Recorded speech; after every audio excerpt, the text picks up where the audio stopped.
우리나라 건국신화 단군신화를 보면 단군의 아버지의 환웅이 태백에 내려와 세상을 다스리고 있을 때 호랑이와 곰이 찾아와서 사람이 되고 싶다고 합니다.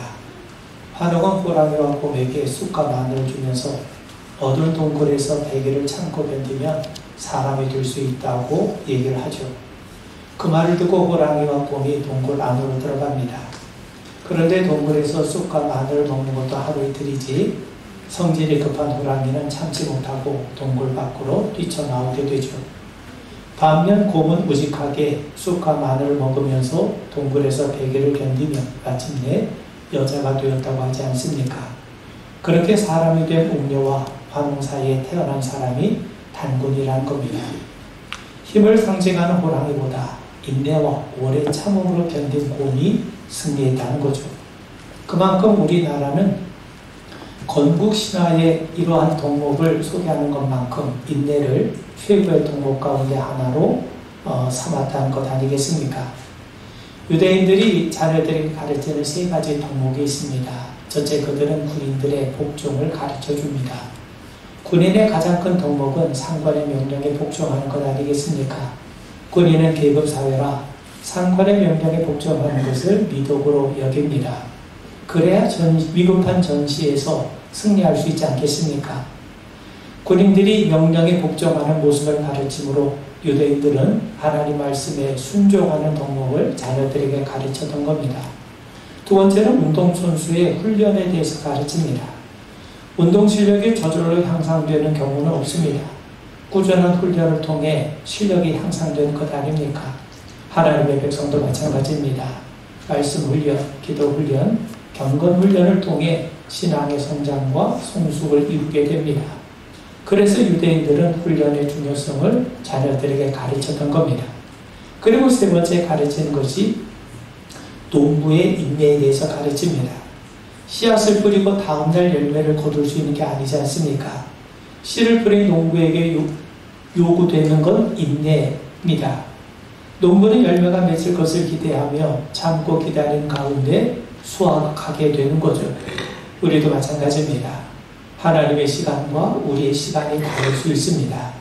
그러므로 성도들은 하나님의 뜻이 이루어질 것을 기대하는 마음으로 참고 견디며 인내하는 것이 마땅합니다. 성경도 인내의 소중함을 우리에게 거듭 말씀합니다.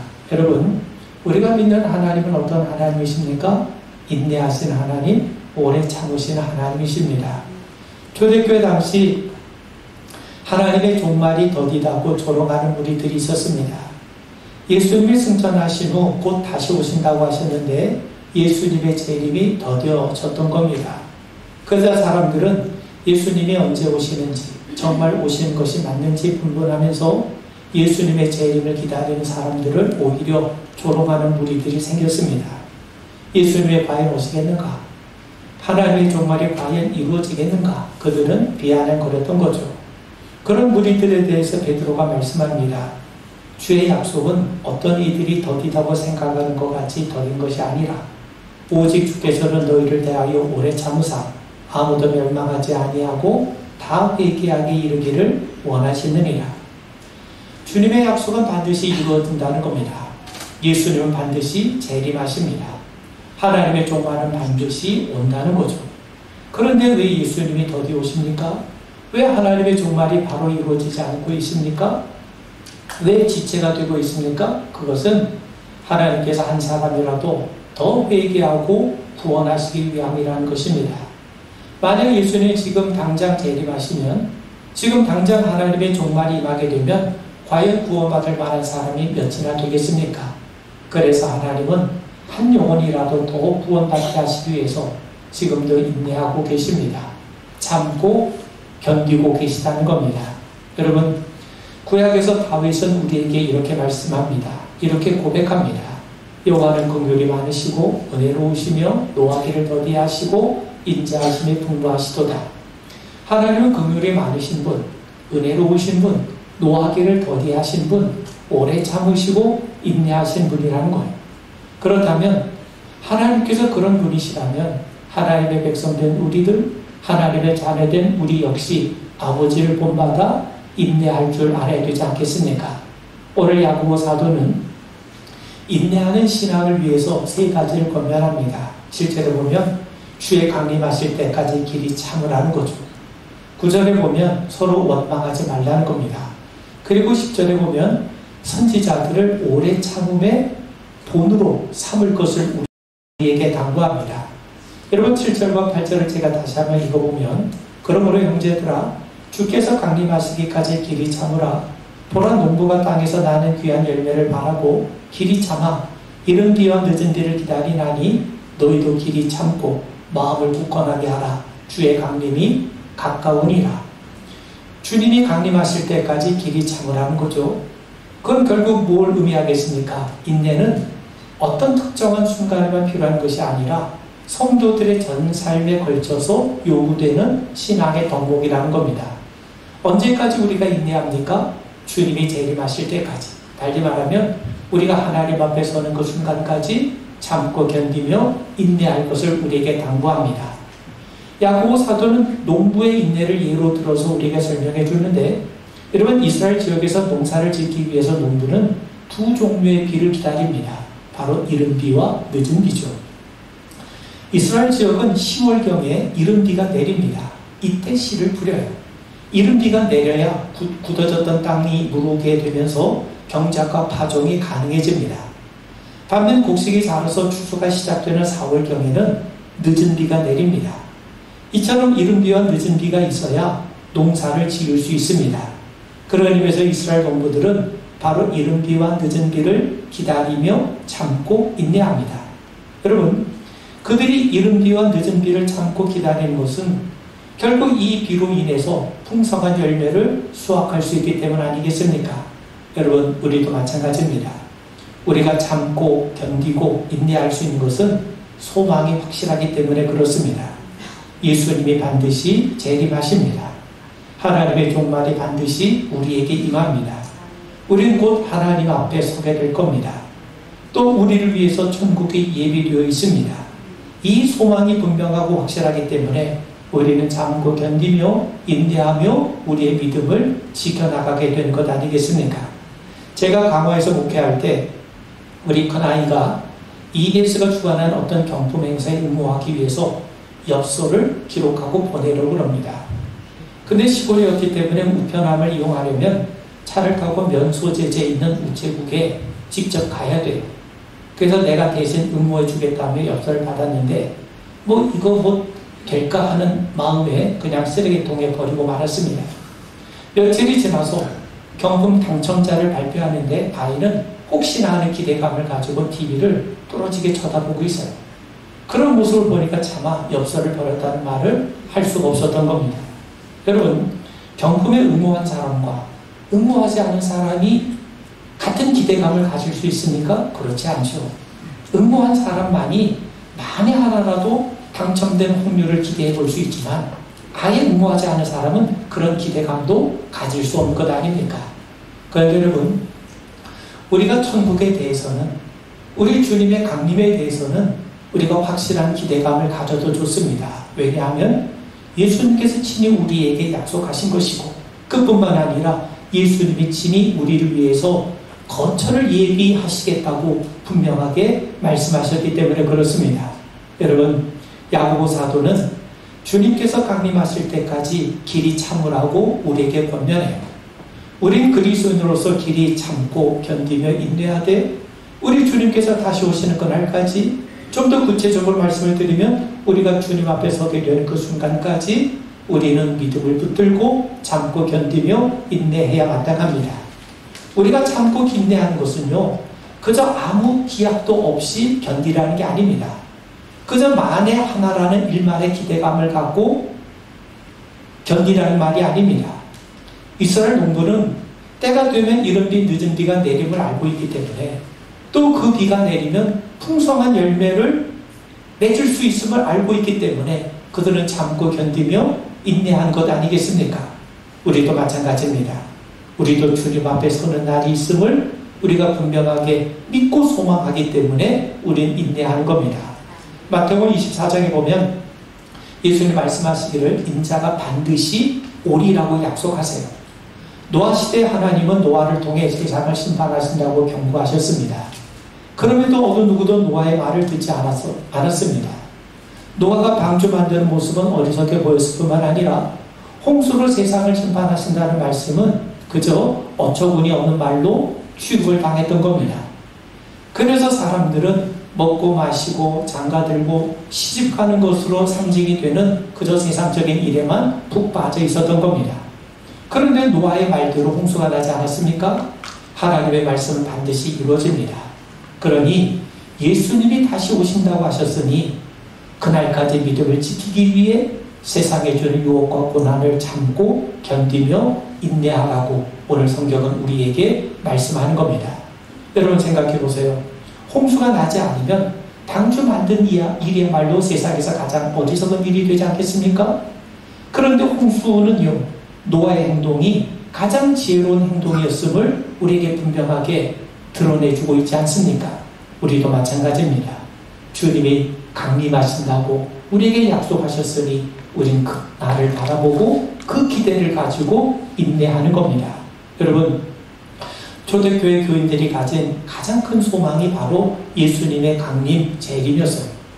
예수님이 재림하신 그날이 되면 요한계시록에 증거하는 것처럼 새하늘과 새 땅이 펼쳐집니다.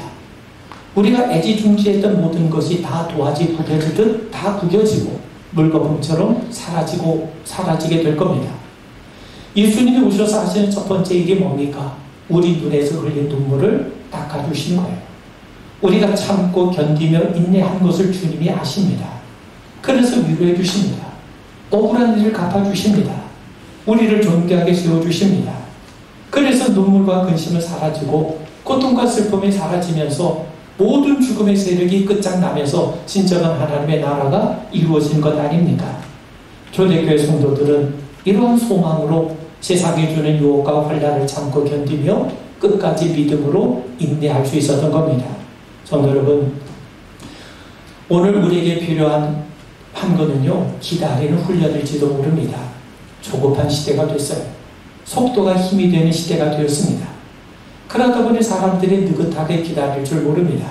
여러분, 사탕도 녹여 먹어야 이게 맛을 느낄 수 있는데 녹여 먹는 게 아니라 깨물어 먹어야 직성이 풀리는 그런 시대가 되었습니다. 그런데 여러분, 때로 우리에게 기다림이 필요하지 않겠습니까? 참고 견디며 인내하는 것도 필요하지 않겠습니까? 좋은 열매는 하룻밤 사이에 맺히지 않습니다. 성도들의 삶도 마찬가지죠. 성도는 귀한 열매를 바라보며 비를 기다린 농부처럼 하나님의 역사를, 하나님의 뜻을, 하나님의 때에 하나님께서 이루어주실 것을 기다리는 자세로 살아가는 자들입니다. 하나님의 말씀은 반드시 이루어지고 주님은 다시 우리 가운데 임하실 것이고 천국은 반드시 임하게 될 겁니다.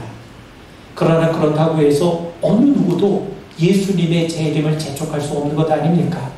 그래서 우리에게 필요한 것은 그날이 다가옴을 기다리며 기대하며 기다리고 참고 견디며 인내하는 겁니다. 이러한 성도들의 기다림과 인내에는 가치가 있어요. 소망이 있어요. 8절을 보면 너희도 길이 참고 마음을 굳게 하라. 주의 강림이 가까우니라. 주님이 반드시 오신다는 거예요. 우리가 반드시 하나님 앞에 설 날이 임한다는 겁니다. 자, 그러면서 9절에 보시면 형제들아 서로 원망하지 말라. 그리하여야 심판을 면하리라. 보라 심판주가 문 밖에 서 계심이라. 여러분, 우리가 하나님을 기대하면서 우리가 기다리고 참고 견디며 인내할 때 주의해야 될 게 있어요. 원망하지 말아야 된다는 겁니다. 원망은 소망이 흔들릴 때 터져나오게 마련입니다. 출애굽한 이스라엘 백성 생각해 보세요. 그들이 홍해바다 앞에 이르지 않았습니까? 그들은 소망을 갖고 애굽에서 나왔어요.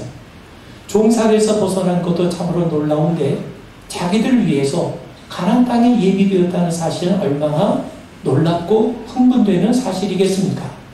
그런데 그 기대와 소망은 곧 원망과 불평으로 바뀌어버립니다. 바로 홍해 앞에 이르렀기 때문이죠. 배가 있는 것도 아닙니다. 나무가 있어서 뗏목을 만들 수 있는 것도 아닙니다. 설상가상 뒤에서는 애굽의 군대가 쳐들어오고 있습니다. 가나안 땅에 대한 기대와 소망이 물거품처럼 사라질 그런 상황에 놓이게 되자 그들은 원망하기 시작하죠. 모세를 원망하고 더 나아가 하나님을 원망하기 시작합니다. 여러분, 우리가 하나님의 은혜 안에 있으면서도 불평할 수 있고 우리가 하나님 나라를 기다리면서도 원망할 수 있습니다. 우리가 인내하지 못하면, 우리가 참고 견디지 못하면 모든 본경과 책임을 남 탓으로 돌리고 비난과 원망의 화살을 쏠 수가 있습니다. 그래서 우리에겐 인내하는 신앙이 필요한 겁니다. 우리가 인내하지 못하면, 우리가 참고 견디지 못하면 쉽게 불평에 익숙해지면서 남들과 다투게 되고 또 보복하게 되고 복수하는 일에도 빠질 수 있기 때문에 그렇습니다. 특히 사람들은요, 불의는 참아요. 그러나 자기에게 닥치는 불이익이나 손해는 참지 못하는 경향이 얼마나 농후합니까? 여러분, 6.25 때 군인들이 어떤 마을에 주둔하면서 이것저것 잔심부름을 위해서 동네 꼬마를 고용하게 됐어요. 그런데 이 꼬마는 힘든 일, 굳은 일 마다하지 않았을 뿐만 아니라 오히려 콧노래를 부르면서 싱글벙글 웃으면서 일을 합니다. 그래서 군인들이 아이를 놀려주려고 짓궂은 장난을 치게 되죠. 아이 고무신을 몰래 감춰놓기도 하고, 아이가 청소할 때 방에 끈적끈적한 기름칠을 해놓기도 하고, 아이가 지나가는 길목에 무슨 장애물을 놓아서 걸려 넘어지기도 하고, 그런데도 아이는 화도 내지 않고 웃으면서 묵묵하게 일을 잘 감당하고 있는 겁니다. 군인들은 이 아이의 인내심에 탐복을 했어요. 어떻게 저런 아이가 저렇게 인내하고 잘 참을 수 있을까? 그래서 그들은 그 아이를 다시 굴려먹지 않기로 작정을 하고 사과를 합니다. 그러자 아이가 정색을 하고 군인들에게 다시 물어요. 아저씨들, 이제 앞으로 저를 다시는 굴려먹지 않을 거죠? 군인들이, 그래, 앞으로는 절대로 너를 굴려먹지 않겠다. 골탕 먹이지 않겠다. 우리가 다짐하마. 그러자 아이도 이 군인들에게 얘기합니다. 그렇다면 저도 다시는 아저씨들이 먹는 국밥에 침을 뱉지 않을게요. 이렇게 대답을 하더라는 겁니다. 여러분, 우리가 참고 견디고 인내하는 게 이런 겁니까? 그렇지 않죠.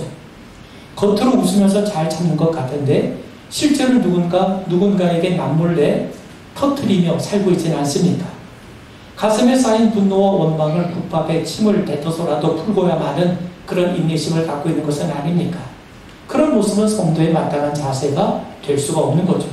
여러분, 다윗이 압살롬의 반란으로 도망을 치게 되었을 때 시므이라고 한 자가 나와서 돌을 던지며 다윗을 저주해요. 그러자 다윗의 부하였던 아비새가 자신이 나서서 왕을 저주하는 저 시므이를 죽이겠다고 합니다. 그러자 다윗이 아비새를 제지하면서 절대로 시므이를 죽이지 못하게 하죠. 다윗이 그렇게 한 이유가 어디에 있습니까? 하나님이 시므이를 통해 나를 저주하신다면 어찌 내가 그 일을 막을 수 있겠냐는 거죠. 아들 압살롬도 아버지를 죽이려고 달려드는 판에 시므이가 다윗을 저주하는 것을 어떻게 막을 수 있겠냐는 겁니다.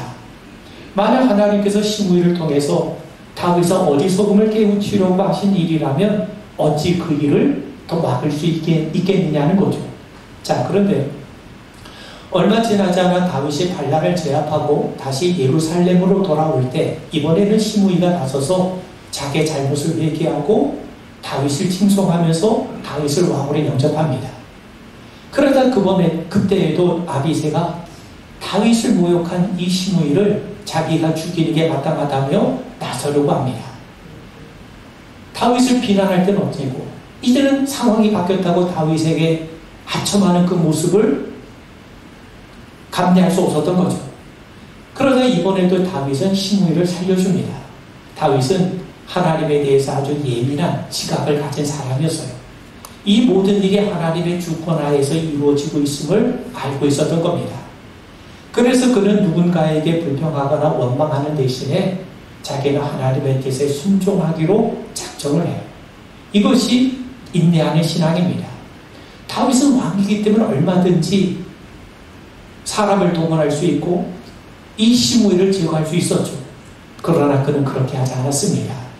그는 원망을 그에게 풀지 않았습니다.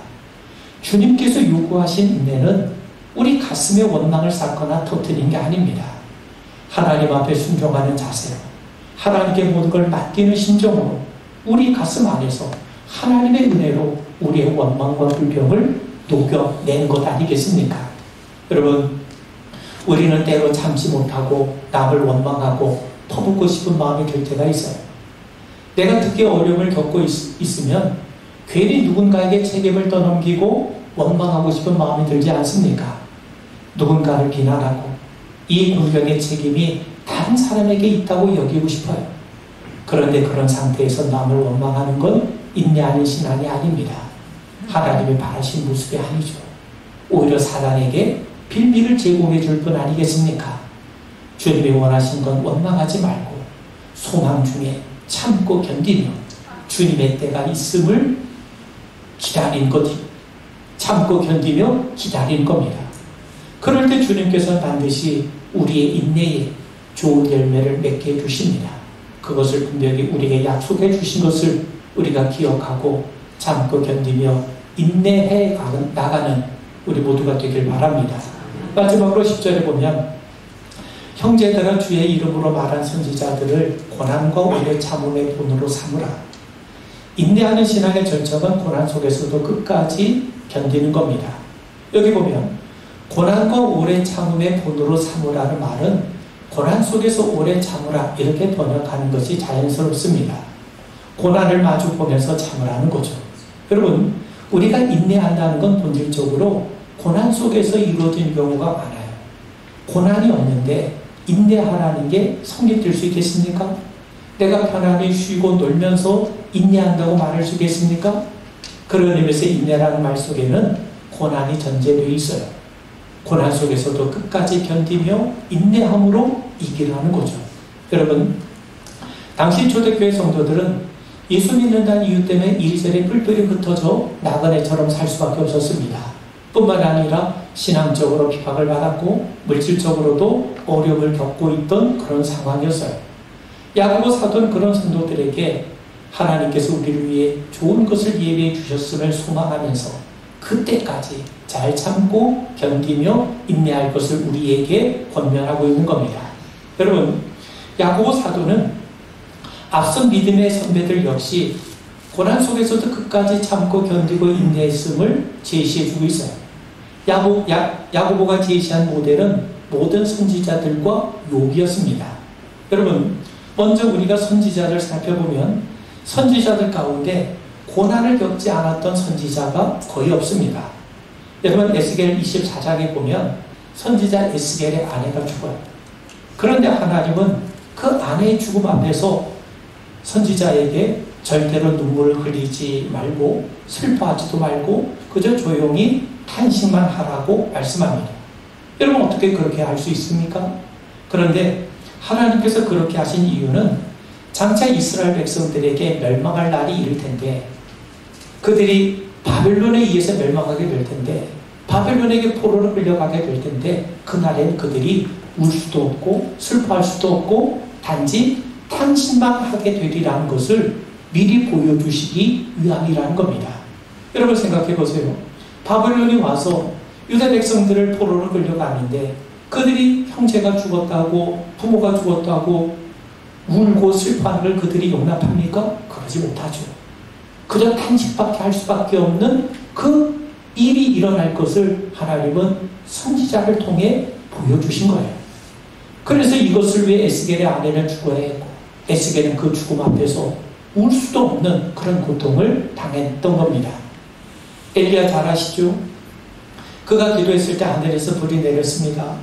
홀로 850명이나 되는 이방의 선지자들과 싸워서 이기지 않았습니까?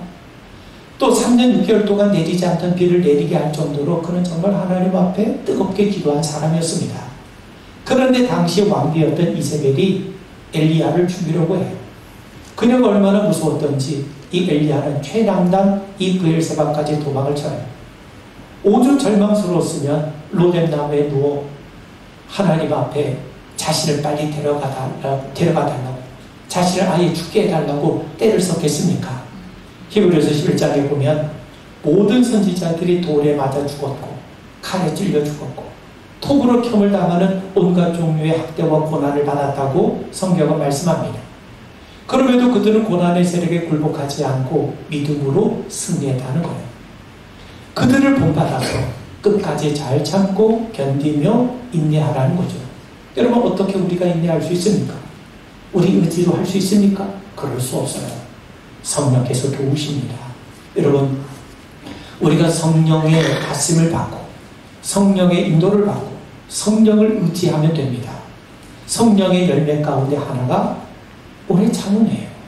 우리가 오래 참을 수 있는 것, 우리가 인내할 수 있는 것, 이게 내 능력과 의지로 되는 것이 아니라 성령의 다스림과 인도하심 가운데 이루어지는 것을 기억하면서 우리는 성령님을 의지하는 겁니다. 자, 11절을 보면 보라, 인내하는 자를 우리가 복되다 하나니 너희가 욥의 인내를 들었고 주께서 주신 결말을 보았거니와 주는 가장 자비하시고 긍휼히 여기시는 이시니라. 여러분, 인내라는 말을 휴퍼모레라고 하는데, 휴퍼는 아래라는 말이고 모레는 거한다는 말입니다. 인내는 뭐냐? 뭐뭐 아래에 거한다는 거예요. 무겁고 육중한 물건이 위에서 짓누를 때 그 밑에서 그것을 떠받치면서 견디는 모습, 이게 바로 인내의 모습이죠. 욥은 그런 인내를 우리에게 보여줍니다. 자녀들이 다 죽었어요. 재산까지도 다 날아갔습니다. 아내도 떠났죠. 온몸이 만신창이가 됐습니다.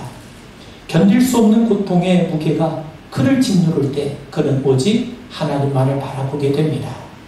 친구들이 그를 찾아와 저주할 때조차 그의 시선은 하나님께로 향해 있어요. 그는 하나님의 때가 임하길 기다리며 참고 견디며 인내했던 겁니다. 그런데 결과가 어떻게 되었습니까? 욥은 들었던 하나님의 말씀, 귀로만 들었던 하나님의 말씀을 눈으로 보는 자리까지 이르게 됐어요. 하나님께서 그에게 갑절의 복을 허락해 주셨습니다. 여러분, 우리는 두 가지를 기억하시면 됩니다. 하늘에 온통 먹구름이 가득할 때, 그래서 아무 희망도 보이지 않을 때, 그럼에도 그 먹구름 위에는 태양이 빛나고 있음을 기억하십시오. 세상 모든 일의 주권자가 하나님이심을 믿으셔야 됩니다. 공중에 나는 새 한 마리도 하나님 허락하지 않으시면 떨어지는 법이 없습니다.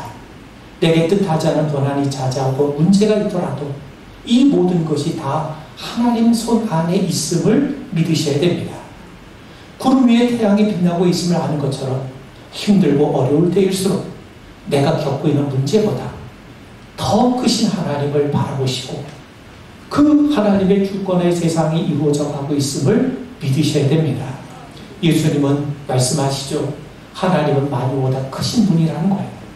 그렇기 때문에 그분만이 우리의 소망이 되는 겁니다. 그래서 하나님을 바라볼 때 우리는 참고 견디며 인내하며 승리할 수 있는 겁니다. 욥처럼 고통의 무게가 짓누를 때 하나님의 때가 임하길 기다리며 인내하고 잘 참고, 그래서 하나님의 때가 되었을 때 귀로만 들었던 하나님의 말씀이 우리 눈으로 보여지는 은혜가 있게 되기를 주의 이름으로 축원을 드립니다. 또 하나는 고난은 축복의 도구입니다. 성경이 말하는 하나님과 우리의 관계는 토기장이와 그릇의 관계입니다. 토기장은 흙으로 어떤 그릇도 만들 수 있어요. 그런데 그 흙이 딱딱하게 묻어 있으면 사용할 수 없지 않습니까? 그래서 흙덩이를 부수고 또 물을 축축히 먹이는 것 아니겠습니까? 그래야 버려지지 않고 좋은 그릇으로 만들어지는 재료가 될 수 있는 것 아닙니까? 우리가 살아가다 보면 우리 영혼이 굳어질 때가 있어요. 그런 우리를 하나님이 다시 쓰시려면 우리의 굳은 영혼과 마음, 우리의 몸, 우리의 삶을 부수고 눈물을 흘리게 해서 영혼을 적시고 수분을 먹여줘야 되지 않겠습니까? 그래서 우리를 새롭게 빚으시려고 주시는 게 고난인 겁니다. 토기장은 흙을 함부로 버리지 않습니다. 하나님은 절대로 우리를 버리지 않으시고 다시 빚어서 작품을 만드실 겁니다. 그렇기 때문에 그 과정에서 우리에게 필요한 게 뭐냐? 그게 바로 인내요, 참고 견디는 것 아니겠습니까? 하나님을 믿으십시오. 참고 견디는 가운데 우리가 어떤 그릇으로 빚어질지 누가 장담할 수 있겠습니까? 때로 어렵고 힘들어 낙담하기도 하고 불평하고 원망하기도 하죠. 그러나 하나님은 토기장이세요. 우리는 그분의 손에 들려진 진입덩어리입니다. 하나님의 멋진 우리를 멋진 그릇으로 만들어 가실 겁니다. 그때까지 잘 참고 견디며 인내하는 우리 모든 성도 되기를 주의 이름으로 축원을 드립니다. 우리 기도하겠습니다. 하나님, 하나님을 믿고 신뢰하며 끝까지 잘 이기고 참고 견디며 승리하는 성도 되게 하옵소서. 우리 홀로 견디는 것이 아니라 우리 주님이 성령으로 우리와 함께 하시고 도우시는 손길을 믿습니다. 성령을 의지하여 성령과 동행함으로 우리가 끝까지 이기고 승리하는 성도들 되게 하옵소서. 예수님 이름 받들어 간절히 기도하옵나이다. 아멘.